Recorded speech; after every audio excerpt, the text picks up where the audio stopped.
Am I live? Am I live? Looks like I'm live. Nice. Right on. Welcome. Welcome. Today we're going to talk about rags to riches transition. Anyway, boom. Hope you have a good day. Hope that blew your speakers a little bit. Don't get too close to them next time. But anyway, got to make sure this stuff's all working properly. So today on this rags to riches transition, we're going to take and talk about a couple things. Let me shift a few things around here on my screen. I can see a couple things that are not quite right. Okay, cool. Got it. So anyway, today I wrote down what I called this, the one thing that will make or break you. Get this right, welcome to prosperity. Get this wrong, welcome to the hard life. And like maybe part of my backstory, when I was growing up, I don't know anybody else on here ever lived in a trailer home. When I got married, we were flat broke. We had no money, and so, man, I had to find the cheapest way to survive. And one of the cheapest way to survive was to live in a piece of junk trailer home. And so, anyway, that's in the end what we ended up having to do. But the thing with this trailer home, it was kind of a trip. And if you've ever lived in one, you can appreciate this problem. This thing had mold in it. I didn't know it had mold in it. My son was always sick. He was sick all the time. Couldn't figure out why his nose was running. Couldn't figure out why he was having a hard time breathing. And like my wife and I, it didn't affect us too much because, like, I would get on my bike in the morning. I would take and ride down the hill, go to school, and I would be at school. And my wife would take and be there at home with our son. And then when I finally got done with school and working, I came home, and then she did like a swing shift type thing. And so my wife and I could get in and out of the house, but my son would never get out of the house. And as a result, the kid was always sick. And we just couldn't figure out, why are you always sick? And that's when we finally, when my mom, she's like, hey, I want to take your son for a little while for the weekend or something. And so she did. And when she took him, kind of noticed he always had like all the snot and these boogers and all this stuff going on. And when she took him, all of a sudden over the weekend, he just started getting better and everything started clearing up. And we're like, well, that's good. About time the kid got feeling better. And then he came back to the house, and all of a sudden the problem came back.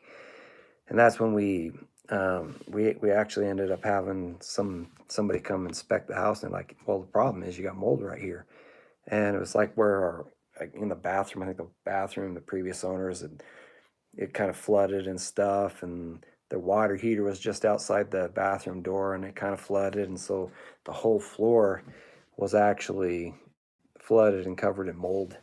And if you ever look at some of these mobile homes, you look around the window sills, they're not built with the best material, and we ended up having mold there. And so, trying to figure out how to cope with this, we ended up having to go around and spray this stuff on it, trying to take and keep it at bay and kill it, because, like, where else am I going to live? I couldn't afford to live anywhere else as it was, so I was living where I could live, and that's why I was there in the first place. And so it was tough. And like right at this same time, do you guys remember? No, everybody remembers 9/11. You probably even know exactly where you were at that time. I remember exactly where I was at. I was in college. And I just got out of an accounting class, and I was walking down the hall with my friend, and I looked up at the TV monitor, and I saw this building, and I saw this smoke and all this stuff kind of coming out of it, and there was just crowds in the hallways, and we were all just staring at this and looking at it, and we're like, oh my word, like, what happened? And then all of a sudden another plane hits another building, and everybody was like, what just happened? And every time I think about this, people always remember, this is where I was standing, this is where I was at, because it was such a traumatic experience. Like, at that point, like, the whole world changed. Everything kind of changed for us. And because of that, like, whenever I ask people, so where were you at during that time? Almost everybody knows where they were at least on that day at that time, because everything changed. And I remember I wasn't fully aware of all the ramifications. I mean, it's terrible. Planes are running into buildings, and so, but I wasn't fully aware of all the ramifications. And after that happened, um, I would start going to class again, and my teacher, he'd bring up on the board, and he'd say like 160,000 people laid off today, 300,000 people laid off today, and the numbers were just stacking up and stacking up and stacking up. And it's like all these jobs, everybody was just in trouble. Money was disappearing, evaporating, opportunities and everything. And the thing is like there's this fear that started coming to me. I'm graduating in 3 months, and for the life of me, I didn't know how to solve that problem. Like getting interviews all of a sudden became not really even viable. I went and did interviews for jobs, but like the applications that they were getting were out the door. I just graduated from college, so I had no experience other than I'd just gone through college. And there's all these qualified people that got laid off from their jobs that have been doing accounting and stuff for years and years. And voila, next thing I know, it became really, really, really difficult for me to even find a job. In fact, I didn't, it took um, probably, it was probably took about 2 months before I found a job. And I remember when I was in that state, one of the most difficult things I was experiencing was believing that in that environment I could find a job. And what part of what you're going to end up discovering is like one of the most important assets or tools that you have. And it's going to be a major point of what we're going to go through today, is your ability to believe that you can make something happen, because you can be put in these like ridiculous situations. I've been in them several times, and it's like your back's up against the wall, you have no idea what to do, you don't know how to solve your problem, so you're just doing like you're doing your best, and then you hope up you're praying that God makes up the rest, because what else are you going to do? And I was in that situation, and finally I live in Utah, and I finally got a job offer to go work in Wisconsin. And what this job offer turned into is it was they the economy was so bad that everybody that came into this company thought it was so bad that they quit. And so all these people came in, and there was no opportunity there, so they hated it, so they all just quit. And they're leaving left and right. And that's kind of where I found myself. I'm like, great.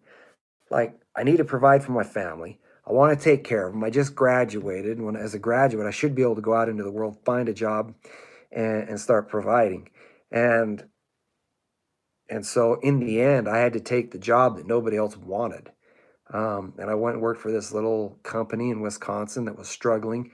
And when I got in there and I started looking at the books, sometimes you don't know how bad it is until you get there. And I started looking at the books. I'm like, wow, you are in trouble. And I was I was like, it was crazy. I was sitting at my desk and my phone would not stop ringing. It would ring and ring and ring, and I'm like, what the heck? And and it would be great if that was like business, but that wasn't business. That was debt collectors calling up, hey, when are we going to get paid? Hey, when are we going to get paid? And that was my introduction to my first job coming out of college, was getting hounded to death by debt collectors that wanted to get paid. And it was just like, it was frustrating. In the beginning, I was actually slightly overwhelmed, and I'm talking to the owner. I'm like, you need to take this call. I don't know what the problem is. And so I would try to push that off on him. But then I could see kind of why they got in that position in the first place, is the way he took and he handled it. And I remember reading. I love to read. I love to study. And I remember reading my one of my books, Rich Dad Poor Dad, and in there it talks about this camel trader. And this camel trader, he was basically, he had he had married a woman, and and life was really good. And then he started working for this merchant, and this merchant liked him a lot, so they just kept giving him loans and loans and loans, all the way up to the point that the guy could no longer, he could no longer pay him back. And as a result, he's like, well, maybe I can find money somewhere else. And so he left the city. His wife went back to be with be with her dad and family.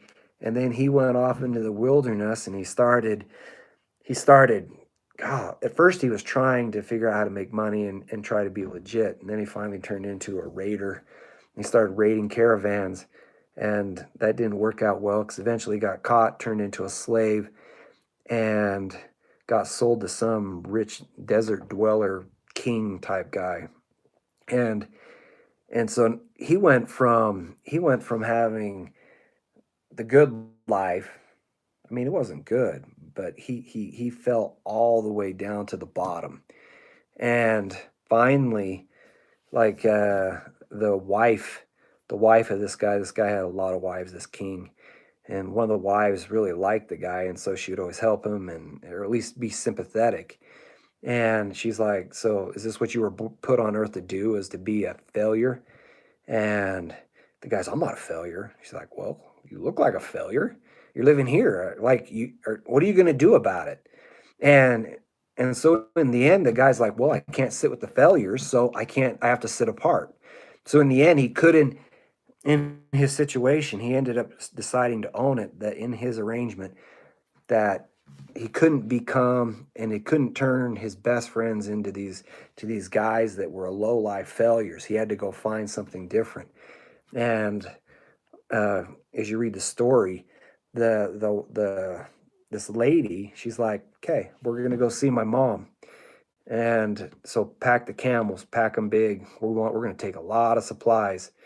And when he was kind of surprised, and on the journey, she went to the mom's house and said, okay, now here's your stuff, go.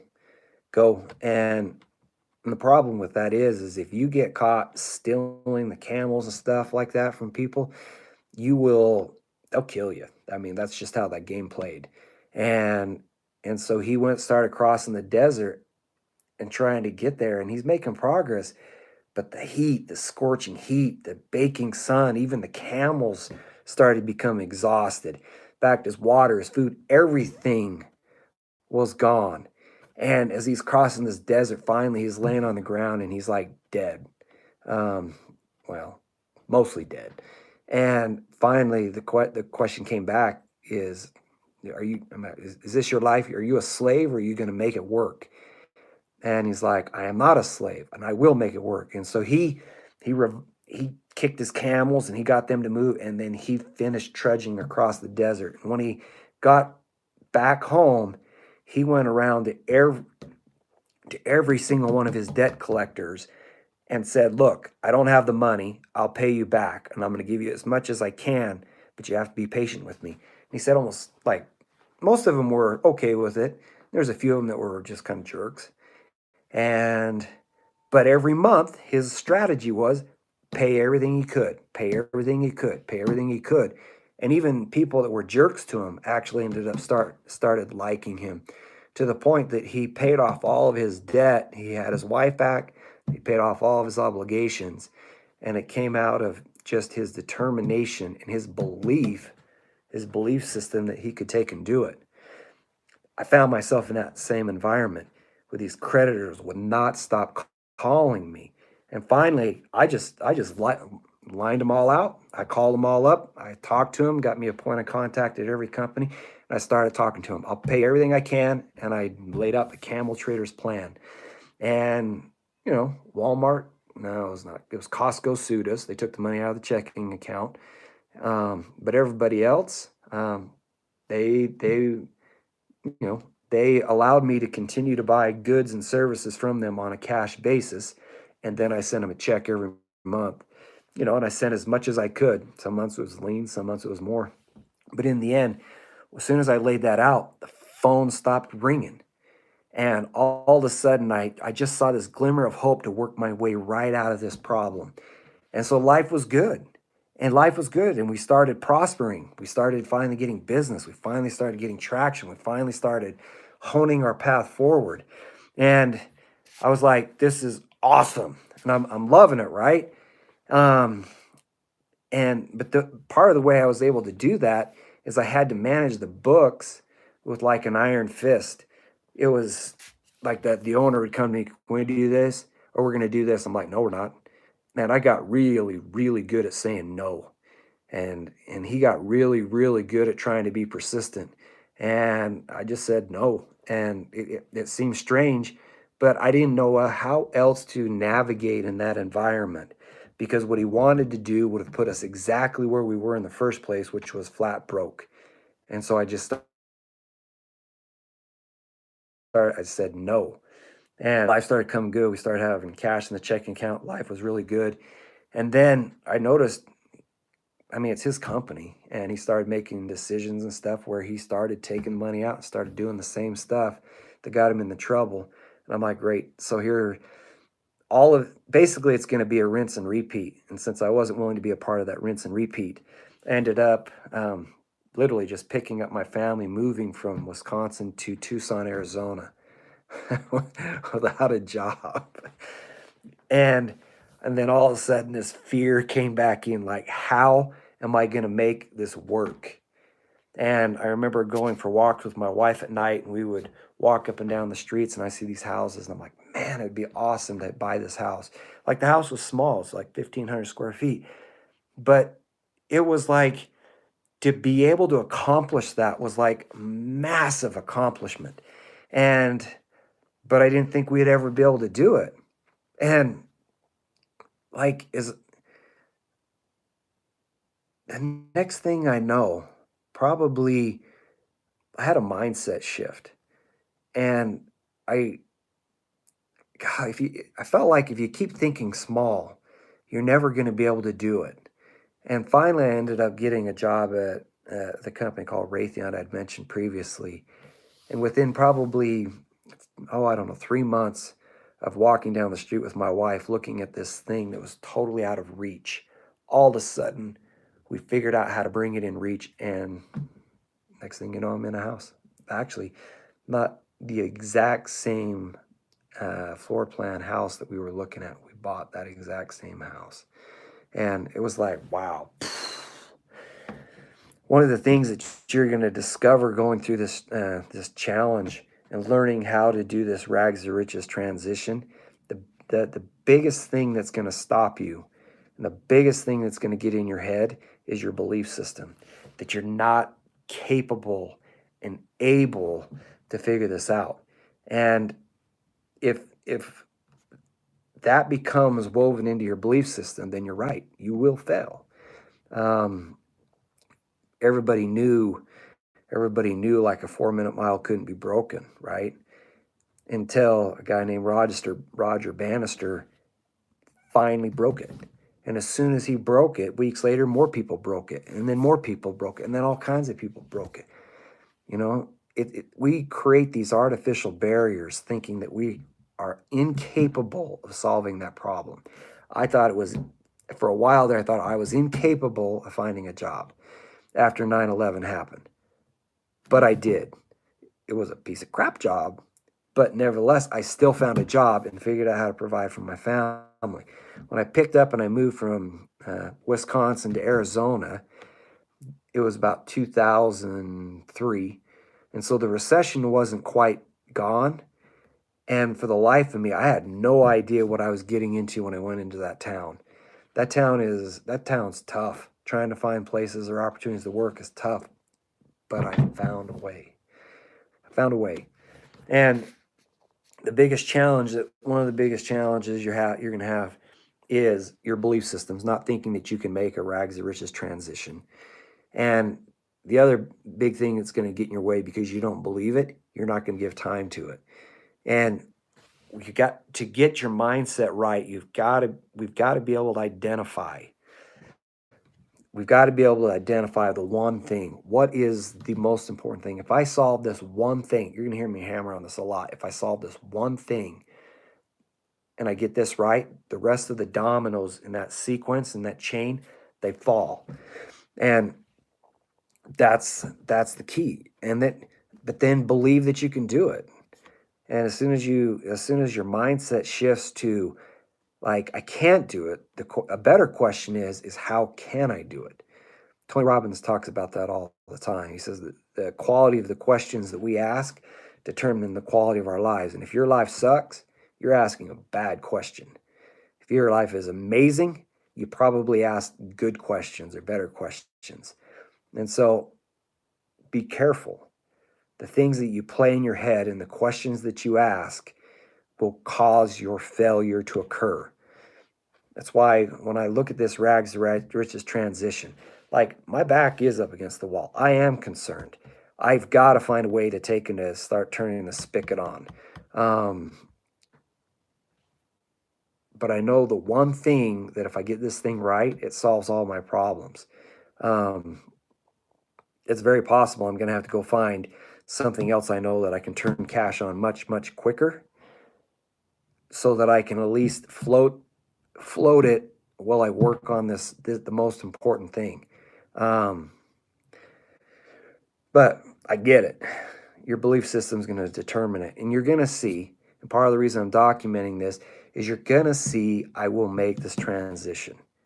I'm going to make it. There is no way on God's green earth I will not make it. I will make it. Like, if I have any doubt that I'm not going to make it, I probably won't, because you have got to unleash your creativity, you've got to unleash your ingenuity, you've got to release your talents. Like, you've got resources that you didn't know you had. And when I think it's the way God tries to teach us, actually, is he wants, like, think of yourself as how you work with your own children. They're like, I can't tie my shoe, right? So you're going to help them figure out how to tie their shoe, but you're going to require it of them because they are capable of doing that. And I've got my son, it's like, oh, it's too hard, and he's trying to do something, right? I'm like, it's not hard. You're not even doing anything yet.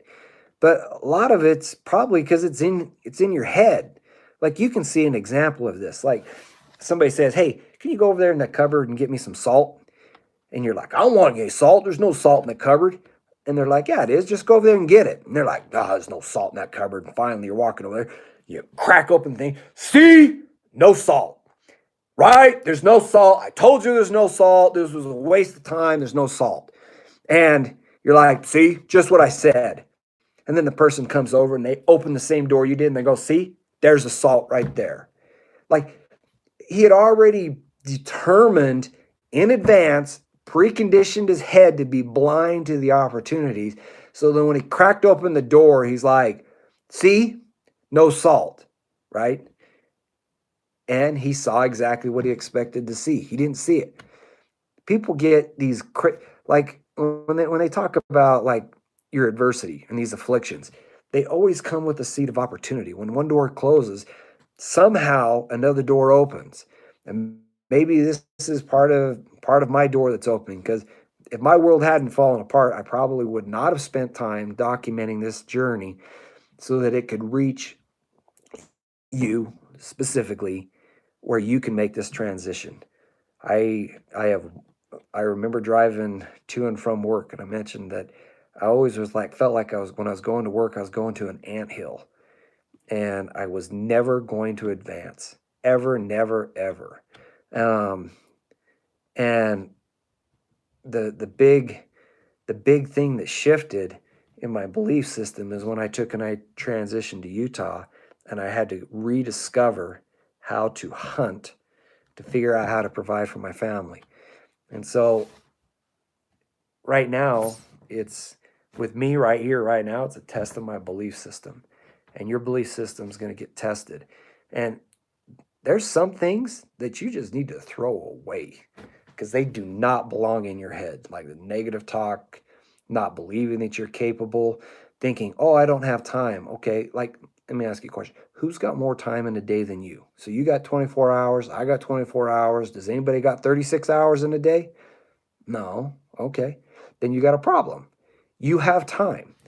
When I was in college, man, the guy that ran the college, his name was Kerry. Kerry was a cool guy. And kind of the way I got to meet Kerry is this guy was flat broke. In fact, he didn't even have a house. he slept in his car and he lived out of his car, and he figured out how to make something happen. And he eventually scrapped his way to the top, where he actually became the president of the school that I was going to. Tony Robbins was flat but broke, living in a piece of crap house. Didn't even have a kitchen, so he washed his dishes in a sink, or no, in the bathtub. Washed them in the bathtub, and he finally hit a point where he's like, "That's it. I will figure this out. Like, I am done." He ran his guts out. He was apparently super overweight. He ran as hard as he could because he knew that that day was the changing point. That day, things were going to be different. That day for you needs to be now. It is time. It's time to make a transition. It is time to stop living small and to find a way to live large. Now, whatever your large is, I think my phone was ringing. And is it back? Not yet. Well, anyway, that is the rags to riches transition. And just find a way, get your head in the game, and let's figure this out. So we will talk soon, and I will bring you the next lesson is going to be pretty exciting. I can't wait to tell you about it, but I'm not going to